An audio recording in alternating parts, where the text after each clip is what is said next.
Hi, everybody, and welcome to this webinar that is discussing the licensing opportunity of the Wellbeing Ambassador Programme. My name is Claire Martin, and if you don't already know me, you will hopefully get a little bit more of an insight into kind of what my vision is and what I'm trying to achieve with the Wellbeing Ambassador Programme in this session. There is the opportunity at the end to connect with me further. So if you want to have a one-to-one chat with me to explore what this might look like for you and your business, then I will be giving you an opportunity to do that. If you're live, there'll be I'll be putting it into the chat box, but there'll also be a QR code. So if you're watching the replay on this, you should be able to scan that, and it'll take you to my calendar link. I am going to make this a bit of an interactive session, so I'm going to be asking for some chat in the chat box. We've only got a couple of people joining us live, so that's lots on them, but please feel free to join in if you're live as much as and as little as you want. As I said, if you're listening later and you've got questions, then you can always send me an email and get in touch, even if you don't necessarily book a call straight off.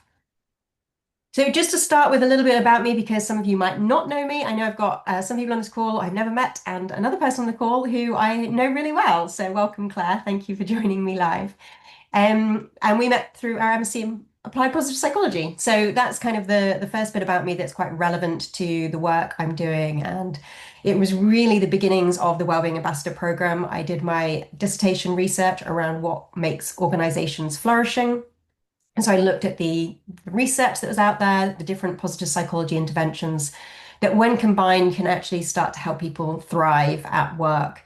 And as I said, that kind of then led into the practical application, the applied element of creating a program that could really create a culture of well-being in organizations. My whole kind of career has been in psychology. I did my undergrad in it. I then did a postgraduate certificate in education. So I taught for many years. I taught psychology and then lectured psychology, which, I love doing. And I also discovered that, as the stereotype persists that in teaching, a lot of people are stressed and not always looking after themselves. So it was kind of the beginning of my recognition that I needed to focus my kind of enthusiasm for psychology and understanding how people work into supporting others. So that originally started in the field, in education with teachers, and I very much expanded out from that now. So I work in all sorts of different industries. I describe myself as a coach and psychologist. It is something that's now being recognized much more globally as coaches that really come from an evidence-based background. So I did a lot of one-to-one coaching as well as the training and developing the Wellbeing Ambassador Programme. And I'm the author of the book Wellbeing Ambassadors. So if you haven't read my book and you are interested in what we're doing, I would recommend having a look at it. It's on Amazon, so if you can access Amazon. I have found out in the UAE that's not actually possible, so apologies if you're joining from there. But pretty much most other places in the world you can access it on Amazon. I've put the link into the chat box if you're interested. It's both in print and as an ebook. So really the essence of that book was for me to put out there the vision, the idea, and in some ways a blueprint of what I mean by wellbeing ambassadors. By joining this session, hopefully I'm going to give you a chance to get that exploration and insight in a shorter, squeezing amount of time, so you don't have to read the whole book straight off. As I said, any questions, please put them in the chat box, or if you're live with me, stick your hand up and I can answer as we go. It would be lovely just to get a little bit about you. And as I said, there's only a couple of people joining me live, but if you want to put into the chat box just where you're based and what experience you have in this field, that would be lovely. And it means it's almost a bit of a networking opportunity for those that have turned up live. So while you're doing that, it'd be, it's a nice little insight for me to have that knowledge. I will start just going through a little bit about what the structure of this next hour is. So my first part is describing, I describe it as a mission. I feel like it is a mission sometimes. I'm trying to create a mission that we would have every leader in my ideal, every leader in every organization, trained as a wellbeing ambassador. The Wellbeing Ambassador Programme is designed specifically to bring leaders in to have a greater understanding of what they can do to embed well-being in their leadership practice, so that it's not just an add-on. It's not just a, oh, we're putting on a well-being workshop and the leadership support that. It's this idea that we are really kind of grounding them as leaders in an understanding of what they need to achieve, to support their people in their physical, their emotional, and their psychological well-being. And the reality is, for most people, they already are expected to do that. They just maybe don't have the tools. So this is where we're kind of filling a gap. The Wellbeing Ambassador Program is kind of filling that gap. Thank you. I can see oh, brilliant. We've got two positive psychologists joining me today. So a positive psychology and coaching psychology practitioner based in France. Fantastic. Okay, thank you.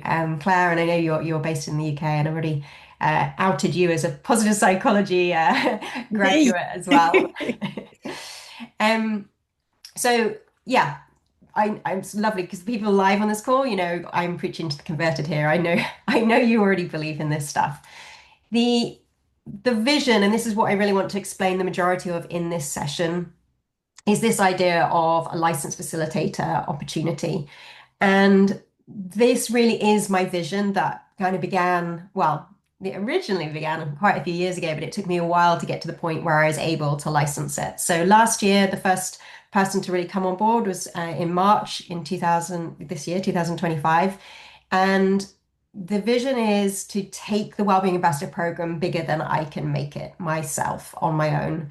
Because if I'm always running the training and we're already, trying to do all of the business side of it, I'm always going to be limited. But if we have licensed facilitators all over the world, then we can start to create, much greater spread, much greater awareness, and much greater kind of brand awareness, which actually supports all of us. But we start to have a real impact across different organizations. We've already gone global this year, which is very exciting. So we have two people based in the UAE, in Dubai, and they are now licensed to deliver it. Both of them are initially they're in education, so they're kind of focusing on schools at the moment, but thinking about expanding out. So the opportunity there is, I hope the vision is sort of endless, like it's a spiraling out to wherever licensed facilitators have those kind of existing connections and know there is a need. I was speaking to someone 2 days ago, and they're based in Saudi Arabia, and they're really interested in it. Again, interestingly, in education, you can see there's a theme here coming through for teachers. But there's also, I'm working with in conversations with global organizations who are looking at the reality across Europe is very much the same as well in lots of parts of MENA regions as well. So that's the vision, and I'm going to explain a lot more about what that means, what it looks like, and why you might want to take that forward. And then I'll set a bit of time at the end for discussion, talk about, if you've got any questions, if you haven't asked them as we've been going along, and then a little bit around the application process if you want to apply. So I'll put the calendar link there now. If you do want to book a call, you might be watching this webinar later and be scanning through things. So please feel free to do that now if you want to. I'll put it into the chat box so it's there for you. One of the things that is important about actually booking a call with me is the application process is by invite only. So I'm not just putting the application on the web, form on the website, like so anybody can sign up. I want the best people. I want the truly committed and experienced people to come and join me in this mission, to actually make a real impact. And that's what we've got so far, which is wonderful. We've got 8 different licensed facilitators who, some mostly in this country and 2 in Dubai, but they are all incredibly experienced. And that's kind of the essence of what I want to keep moving forward. So the first part, what is it all about? If you haven't come across my Wellbeing Ambassador Program before, I want to give you a bit of an insight into why it arose and where and really where it's headed. So it all began for me with this recognition that there is a difference between mental health and mental or psychological well-being. And one of the earliest models I saw was a quadrant model. Corian Keyes talks about the difference and recognizes that being well, so optimum well-being, is not just the absence of mental ill health. And that's quite a critical difference because what I certainly see and still see today is there's a lot of support at crisis point. It's like help somebody who is experiencing a mental illness, right? And that's absolutely needed. And it is, a moral responsibility, and actually I think to some extent a legal responsibility of organizations to look after their staff in that way. What's missing is the proactive element. So the slide here, the diagram here is actually an evolution of the state, sort of the mental health versus well-being model to kind of a little bit bring in more realistic language. So this is a model, States of Thriving, that I use within the Wellbeing Ambassador Programme. It's a little bit more friendly than the original model that was designed. So you can see in the vertical axis, it talks about having high well-being through to low. And then on the horizontal axis on the left, we've got high life challenge through to low life challenge. Now, high life challenge refers to mental ill health. It also refers to physical ill health because these are things that impact us. It can also refer to social, economic challenges that we might be facing, financial challenges somebody might be facing. It's a recognition that there's all sorts of things that come along in life that we are not always in charge of and able to, control, and they can impact us. But they are separate to us looking after our well-being. So there's this recognition that if we want to be in a state of thriving, ideally, life would be all, easy and there was no life challenges going on. So we'd be in that top right quadrant. We'd be looking after our physical, our emotional, psychological well-being. And maybe there's, life's treating us pretty well at the moment. But there's also a recognition that if we've got a whole load of tough things going on in our life, we can still move into a state of thriving despite our struggles, despite the challenges we're facing, if we look after our well-being. And for many people, this is quite a poignant shift. It's like this recognition that the two things don't have to be tied together. We can still do something. And if we can get leaders to understand this, not just for themselves, but how they support their teams, we aren't saying, oh, we have to remove all the stress, or we're going through organizational change, and so therefore, of course, everybody's going to really struggle. We're saying, we're going through organizational change right now, which creates high life challenge for people. Therefore, we need to focus more on well-being. And that is what will allow people to stay in a state of thriving.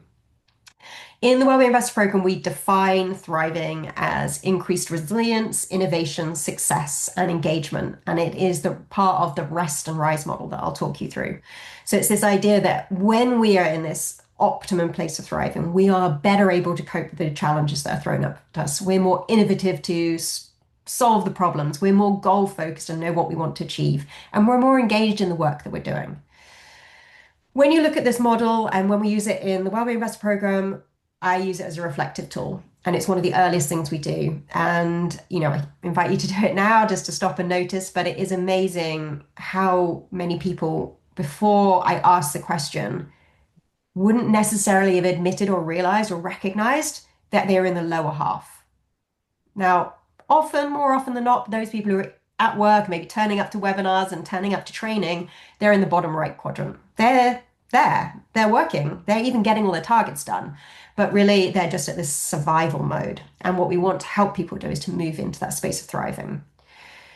So this was kind of the catalyst for me. This was this recognition that we need more proactive tools for wellbeing. And that is what the Wellbeing Ambassador Programme is doing. Because I see a lot of leaders in that bottom right quadrant where they're surviving. And that means they are at risk of moving over to the bottom left, which is struggling with a mental health or physical health condition. So I don't know about you, but I'm clearly talking live to people who work supporting others, and I hear this sort of stuff all the time. People will be saying things to me like, "I wake up in the middle of the night and my mind is racing. I'm feeling overwhelmed," and they just can't switch off. They don't even know what switching off might mean to them.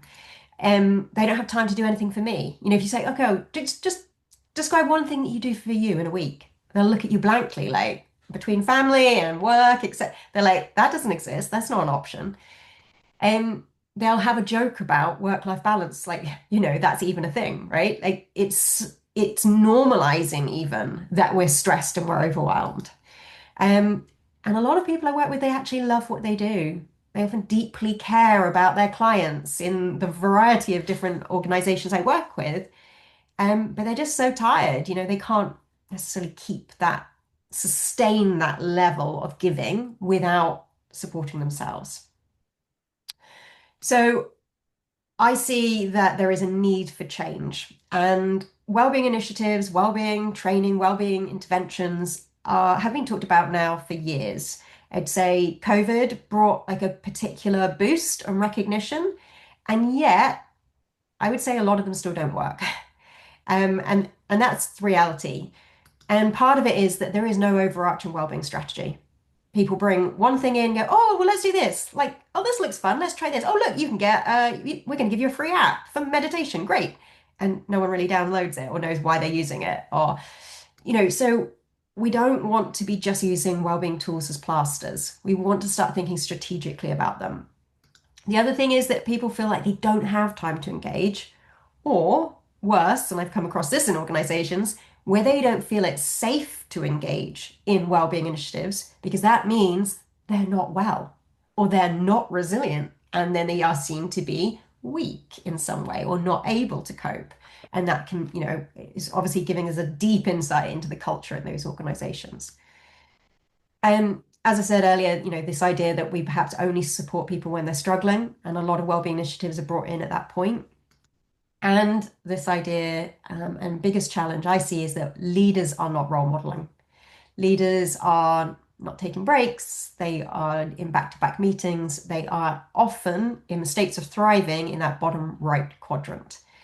So we've got a gap here.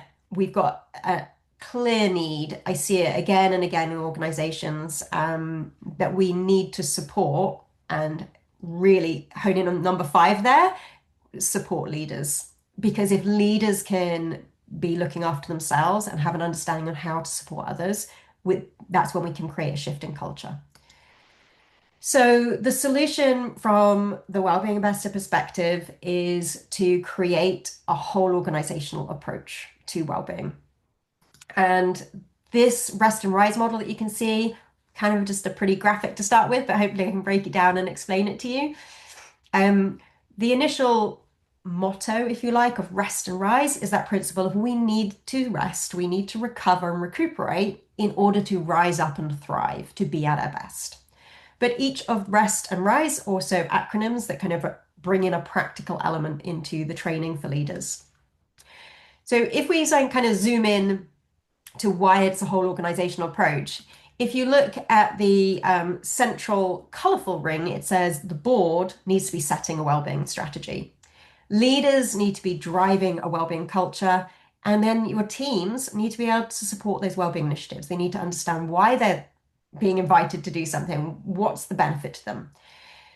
All of the work that I do within the Wellbeing Ambassador Programme is grounded in positive psychology research. So it's not just me making stuff up that looks fun to do.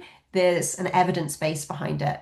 That said, research and evidence is only as good as the application. And for me, that's really critical part of our rest and rise model.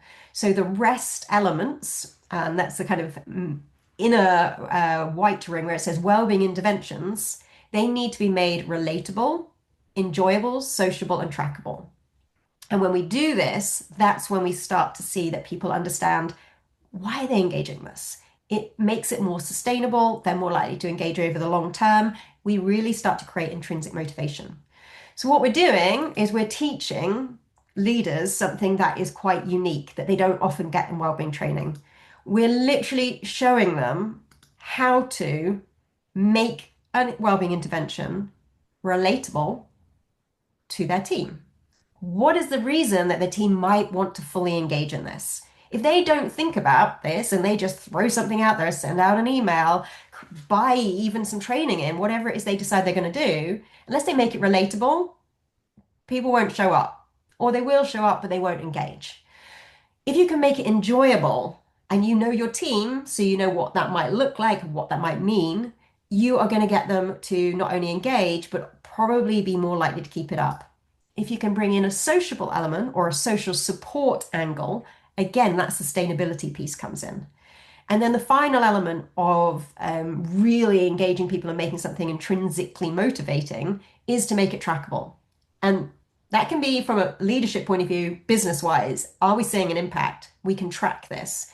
But also on an individual level, encouraging individuals to say, like, how did I feel beforehand? What does it look like now? What does it look like in a month's time, in 3 months' time? And one of the ways that we do that and encourage leaders to do it is with the RISE part of Rest and Rise. So the RISE outcomes are we do see and we expect to see if people engage in different well-being interventions and they apply the REST method, so they fully engage and really sustain it, we will see increases in resilience, innovation, success, and engagement. And we have a pulse survey that is part of the Wellbeing Ambassador Programme that kind of, really simple 4 questions. So it's easy for leaders to do. It's easy for us to follow up with them, but it's also something that the leaders have access to in a positive psychology toolkit so that they can use that with their teams as well if they want to. So, the Rest and Rise model is an aspect that is integral to the program. It's kind of integrated into each of the different modules that make up the whole program. And it's unique because we are inviting and giving tools to leaders to actually embed something in the culture of their organization. And we're giving them the tools to do it and not just giving them the words of like, oh, this is what you should do, off you go. It's like, this is how to do it.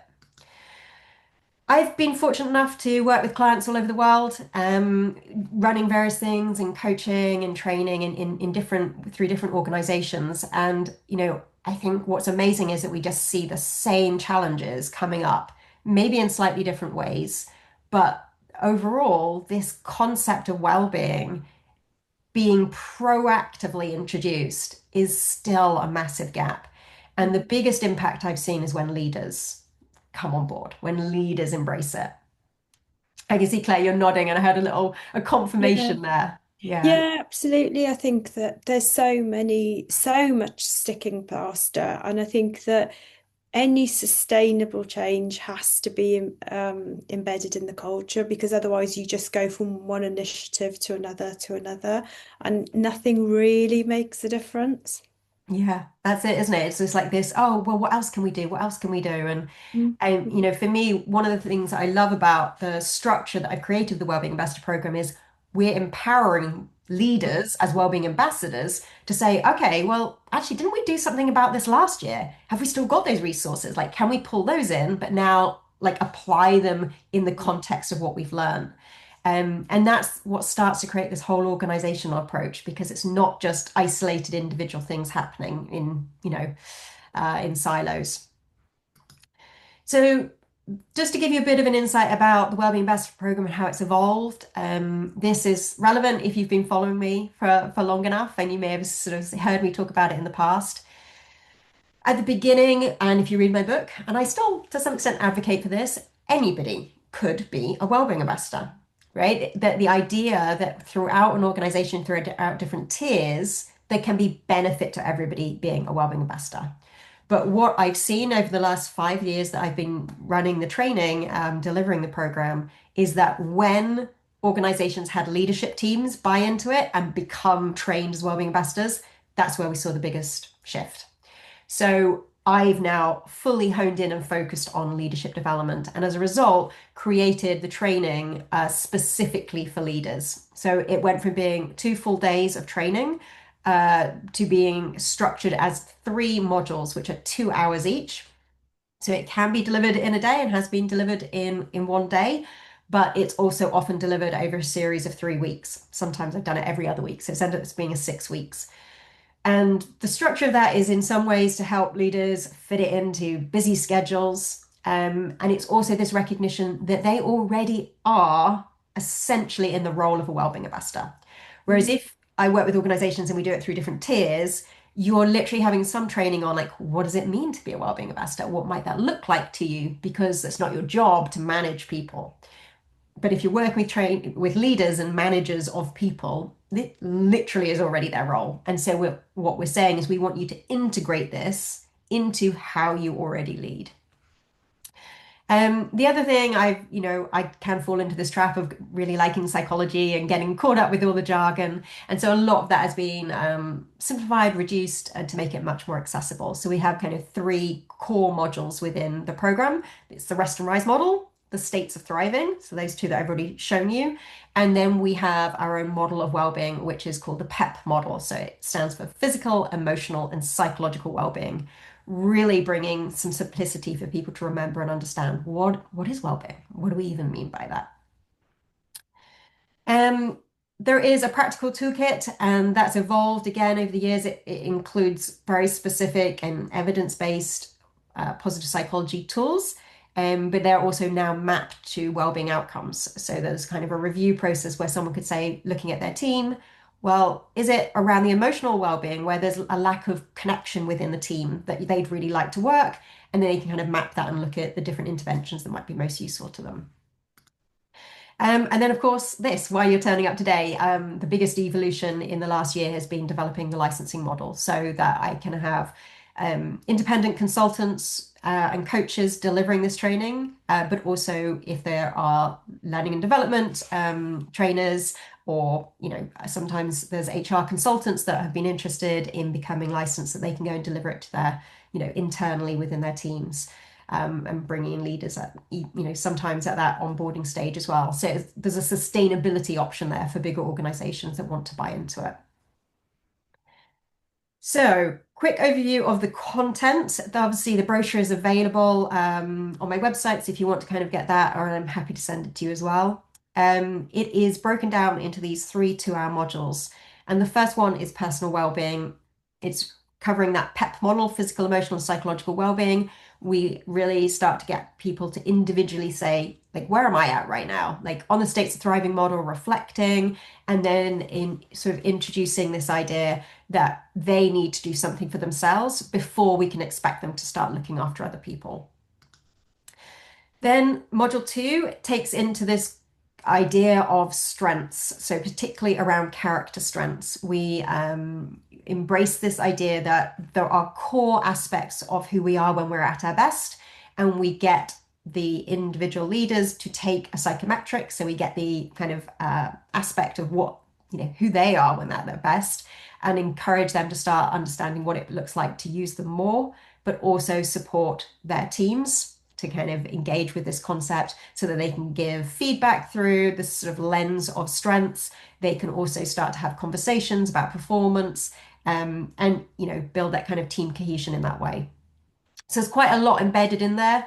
If you are already a strengths psychometric practitioner, whether that's strength scope or through the VIA character, or there's the Gallup one, in fact, there's quite a few, strengths profile.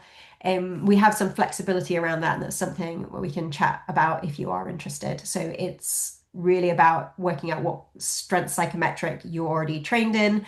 And if you're not, I specifically do the training through VIA character. So if you're not familiar with that and you want to look it up, viacharacter.org will give you a lot more insight around it. And then the third module, we integrate all of the ideas that they've learned from the first 2 modules and then challenge them to say, what are you going to do with your team? Like, what would that look like? How might you lead a wellbeing initiative? And this is where we share the positive psychology toolkit with them so that they kind of get that essence of the evidence-based tools, but then they can try and apply by using the REST method. So we're saying, how could you take something from this toolkit and make it relatable, enjoyable, sociable, and trackable for your team or for your organization if you're looking more broadly than that?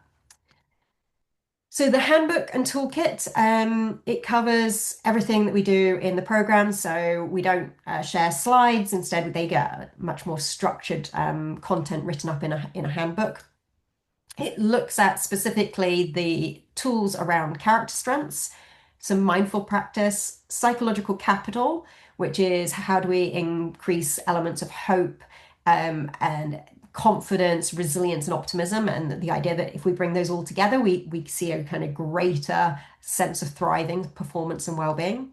And also, how do we increase more positive emotions?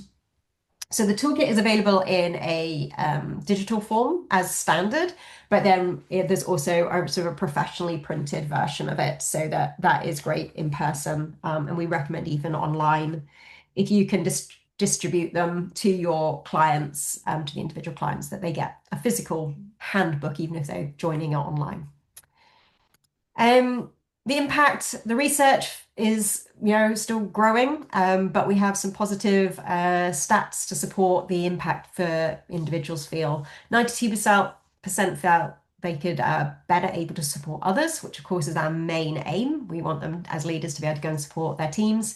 And 86% said it had a positive impact on their own well-being, which of course is critical if they're role modeling. Obviously I'd like the numbers to be 100%, but life is the way it is, so we can't win them all. So That's that, pretty good yeah, anyway. Yeah, that's sorry? pretty high. Those figures are pretty high. Yeah, they're pretty high, aren't they? I They're mean, I can pretty high. settle for We'll that. take those. Thank you, Claire. So the vision that this bit of opening it up and broadening it out, um, as I said at the beginning, for me, it's about expanding beyond what I could ever achieve. The fact that I've got two people based in Dubai to me it's so exciting. I wasn't, tapping into a UAE market. We've now got people who are, and that means the Wellbeing Ambassador Program is going to become, known and supporting leaders, on a global scale. It's wonderful. We've got someone here who's based in France. So again, that's an expansion. From a translation point of view, we're not there yet, translating to different languages. But if businesses are operating in English, then as their main language, then there's obviously that opportunity. So what it allows you to do, if you become licensed, what this means is that you can deliver an established evidence-based program. It's been, the original pilot was in 2020 in January. So before everything went a little bit crazy, it was actually delivered in person. So, it's been really well established and delivered many times, and now by different people as well. Obviously, different license facilitators over this year.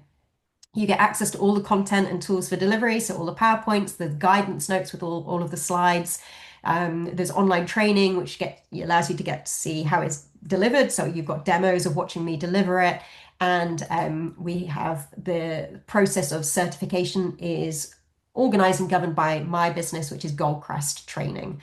So I certify and sort of standardized certificates where they are all digital, so your clients can share them directly onto LinkedIn, and they're like verifiable and things like that, which gives it a sense of professionalism, and kind of creates that ability to get them to share things more broadly, which is great for brand awareness. And that we also have a growing community of license facilitators, and we meet every 6 to 8 weeks for CPD sessions, so that we can kind of expand on, ideas, if there's new knowledge coming through or things that people just literally aren't sure about. And sometimes those things are about marketing and sales. So sometimes those are topics that will come up in the training and the CPD as well. I give you a brochure which is personalized, and various different handouts and things that you can use to sell with. The continuous professional development for me is really important. Like literally personally, I think that's important, but also it means that as a group, we're learning and growing. So if somebody's gone and delivered it and they've got feedback, they've got ideas, they can share that with me. And then that might get built into a future CPD session. So I, want this to be a collaborative process. You're kind of buying into something that is growing and expanding. And as it does, you have that opportunity to influence and shape it and help it evolve as well. The content is set at the moment, and fairly well established. The impacts we're seeing is really positive. But as I say, things grow and things change, and new research comes through, and that's where we need to stay on top of our CPD. So the element of eligibility, I said at the beginning that it's by application only. So it's for you if you already have some interest or knowledge in positive psychology or clinical psychology or organizational psychology. It is not a requirement to necessarily have an MSc or, a doctorate in this. But interestingly, we actually now have quite a few people who are licensees that do have an MSc or they've done the first year certificate in positive psychology as a postgrad. So there's definitely, an element of wanting to have some knowledge, but the training would take you through the core theories and models that lead to delivering the Wellbeing Ambassador Programme.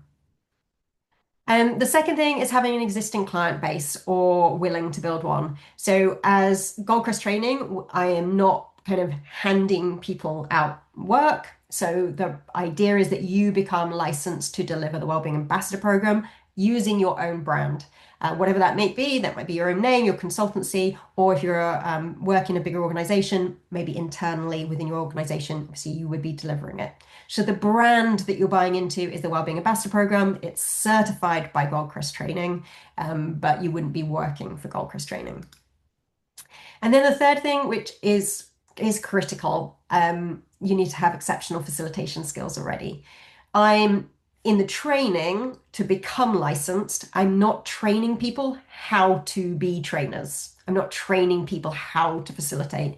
I'm training people how to deliver the Wellbeing Ambassador Programme, which means people already need to know how to, if you're doing it online, Zoom breakout rooms or manage a group or, literally hold space when someone's sharing something, but know when to pull it back because that moment maybe is something that needs to be dealt with in the break, but we don't, upset anybody. So like everything that, you might experience in a wonderful training session, I've spent years teaching and delivering and training, but it's not part of the training that I facilitate people with. So yeah, it's a key element of the facilitation, and it's one of the reasons I have interviews with people, chats with people beforehand to find out where they're at and whether they're a good fit. So what do you get? Well, one thing is that little badge there, you get literally kind of recognized as being a licensed facilitator of the Wellbeing Ambassador Programme. You can see it says Goldcrest in very small font at the bottom, so certified by Goldcrest. The live onboarding and facilitator training is 2.5 days, and I'll give you the dates for the next one, which is happening in January. You get instant access. So as soon as you sign up, you get instant access to the course demos and a full knowledge base. So the knowledge base platform gives background data on the VIA character, mindfulness practice, psychological capital, all the content and background resources of what we cover. And that's really important if, your background isn't in positive psychology, or in your positive psychology training or masters, perhaps you didn't go into depth in strengths, but that's going to be a core part of this. And so you might want to kind of just develop and expand your knowledge. There's the regular CPD sessions and Q&As, and obviously you get this certification as a licensed facilitator. There's also, for me, a big element of you can reach out to me. So, I had one of my licensed facilitators was delivering last month, and he had something that came up when he's looking through all the preparation notes for delivering it before he did his first delivery. And he's like, he emailed me and like, have you got 15 minutes to chat this week? And I'm like, yes. Absolutely. So for me, I'd much rather give my time to support my licensed facilitators because if they can go out there and be awesome, it's a win-win, right? Like the brand is like being recognized as being brilliant. They're being recognized as being brilliant. They get more clients, it's a win for everybody. So I'm very much at that stage, now we've only got 8 licensed facilitators at the moment. So I am, I'm the person you get to connect with and support throughout. I also send you a physical copy of the toolkit and handbook so you know what that looks like, so you know that it's worth accessing and buying for your clients. There is an additional cost, so it costs me £4 to print and then postage to send to you. So for buying it for your clients once you're licensed, whether you want 10 or you want 20, how many clients you're going to deliver to, that's an added cost you need to add on to however much you charge your client. What's it like working with me? So I've got some wonderful licensed facilitators already who've been kind enough to say nice things about me. I have some things on LinkedIn as well if you want to kind of look me up. I actually need to get my licensed facilitators to add to that as well. But hopefully this meeting me today, seeing me, even if this is a recording, gives you a bit of an insight into my energy, maybe, and enthusiasm for what I'm doing. And if we have a chat afterwards, you get to ask me anything you want. So the discussion part, Q&A and applications. So basically the licensing opportunity is a 12-month access. Each year there is a renewal. So you get a 12-month access, all the facilitator training at the outset, so that onboarding process and obviously the ongoing CPD. Now the initial setup for that, for the next training in January is £900. There's no VAT on that. I am planning to put it up after that. So they're kind of like my this year prices, which leads into the January training. And then in 2026, it's planning to go up. It was my introductory pilot first year price, which is still valid. And then how it works is that each time as a licensed facilitator, you deliver the program to a client. So each time you deliver, the cohort's limited to 10 people. And we do that because it's very much an interactive program. It's quite tight with its timing and the content we include. And if you have more people, you literally just lose that interaction. So for 10 people, it would cost you £200 for certification. If you've only got 8 people who book onto that one cohort, it's still 200. So it's a set £200 fee for you to deliver the program and get certificates for up to 10 people.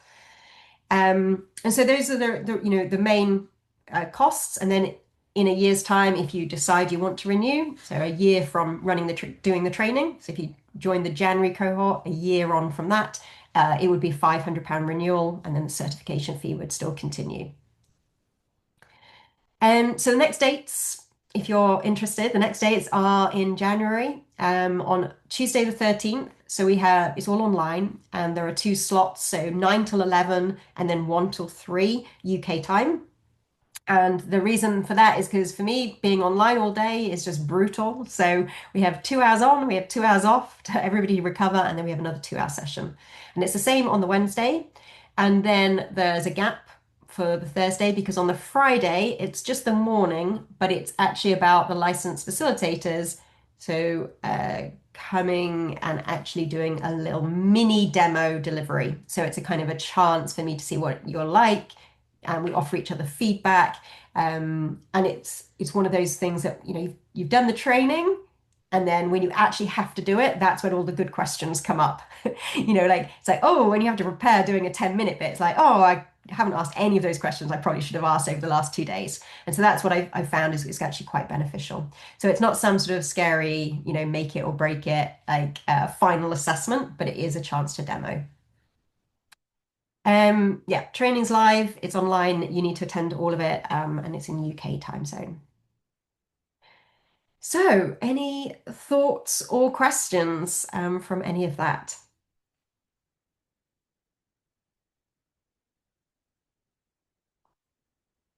Obviously, there's only 2 of you joining me, so I appreciate that. Sometimes there's a lot more people, there's more questions that come up, but each time I run this webinar, I end up, I think, answering all the questions that got asked previously. So we'll see. Claire, you've unmiked. So is there anything? Yeah, I would just wanted to say that it's been a really useful overview. So I think any questions that I had before, you've kind of answered. I love the idea of the program. Yeah, as you know me a little bit, the whole kind of philosophy of prevention and putting tools in place and having that as like an everyday workplace culture, it just fills my heart with joy because that's exactly what it should be. I think for me, the big kind of thoughts is around that sort of getting the business, and I know that I love this stuff and I know that I could deliver this stuff. I think what I struggle with is the getting the business. So, and I understand that that's not, you as you quite rightly said, you're not going to say, okay, here's a company, just pop in there, which would be my absolute dream actually, because yeah, I'd be signed on the dotted line straight there and then. So for me, it's that reflection of this is a great program. I can see that. I mean, I know you, the tools that you've got there, you are incredibly thorough and have thought all of this through. So, and I also know Lou, who's giving you that great feedback as well, and I sort of value her opinion and her kind of quality. So, yeah, for me, it's that. It's just that. It's the sales bit, I guess, of it. So I'll need to go away and have a good reflect and think around that. But thank you, it's been really helpful. No, pleasure. Thanks, Claire, for joining us. And yeah, it's a challenge that lots of people face in our industry, isn't it? We love the work, we love the delivery, but do we love the selling? Hmm. Um, it's, what I've seen is lots of people taking it in different ways. So, if they've got existing contacts going that way, some people are very much pitching it as the beginning of a leadership development program, and then they've gone on and done further leadership coaching because that was their remit previously. I've got other people that are mental health first aid trainers, and they're seeing that as literally like an upsell to their existing clients. So it's sort of like lots of different ways to look at it, but it really does depend, yeah, where you're at with, what your contact list look like, or whether you could bring it internally into an organization, there's those opportunities as well. Any other questions? Yeah, hi. Hi. Yeah, so actually it's beautiful. I mean, it was really insightful and beautiful. I wonder if since I'm based in France, but I also have clients in Morocco since I'm an Arabic speaking as well. So I do speak both languages, which is French and Arabic. Now, to deliver to facilitate this program, should it be in English? Are you flexible with the language if translated properly using the right terms and the psychological translation? It's a big question, and the Okay. reason is I spoke to somebody else that licensed a completely different program, but I spoke to them originally about the concept of licensing, and they said the Okay. challenge with translating is that Mm. things end up needing to be changed. Like every time you Yeah. change something, suddenly you've Yeah. got to go through the translation process. Yeah. So at the moment, I don't have any plans to translate, like literally the content, things like the whole of this book would have to be translated. Mm. So if you're working with clients that don't speak any English, and therefore the slides and the workbook wouldn't be any use to them at all, then I would say that at the moment I'm not there yet. Mm. If it's a case of you've got clients where they do speak English, Mm. but you would be able to deliver the session where you're maybe bilingual, or maybe speaking in Arabic, explaining something, but the slides are set and the workbook's set, then that might be a very different thing. Okay. We could have a So in conversation about Saudi that. Arabia, for example, it's in delivered in Arabic, right? I haven't, so the only licensed facilitators I have are in the UAE at the moment, Yeah. and they're delivering it in English. In English, yeah. Yeah, Yeah, yeah. yeah. Yeah. Okay. Thank you. But happy to have more of a chat with you. And if you want to book a one-to-one, and we can chat through what that Yeah. might look like and how it might apply to you, I'm really happy to explore it. But yeah, at the moment, to get it all translated is probably a step for the future. Yeah. Yeah. I know it's not easy, yeah. Yeah, yeah. So yeah, if you do want to book a chat, obviously the link is in the chat box, or you can scan the QR code. Yeah, anything else? I would ask about because I think we've had I don't know, maybe I missed it, but how much does it take to facilitate to deliver the whole program to organizations? Like how long? How long did you say? Yeah. Yeah, so it's three modules, and each module is 2 hours. Okay. So it can be structured in one day. So like, an 8 hour day, you've got gaps for breaks. It's Hmm. 6 hours of actual training. And if it's delivered online, I typically do it like one each week because it gives a bit of time for reflection in between and time off the screen. Okay. The other thing, sort of on giving it to organizations, at the moment, the pricing is up to you. So it depends on where you're based, who your client is.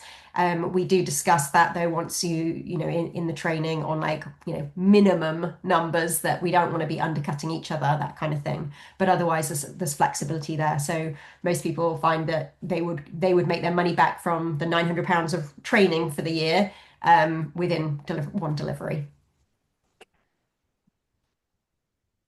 Anything else? No, that's it. Thank you so much, Claire. I really appreciate it, and Absolute lovely to meet pleasure. you. Take care. Yeah. Great to see you both. And yeah, hopefully keep in touch. Yeah, Thank thank you. you so much, Bye. Claire. All right, take Bye. care. Bye. Bye.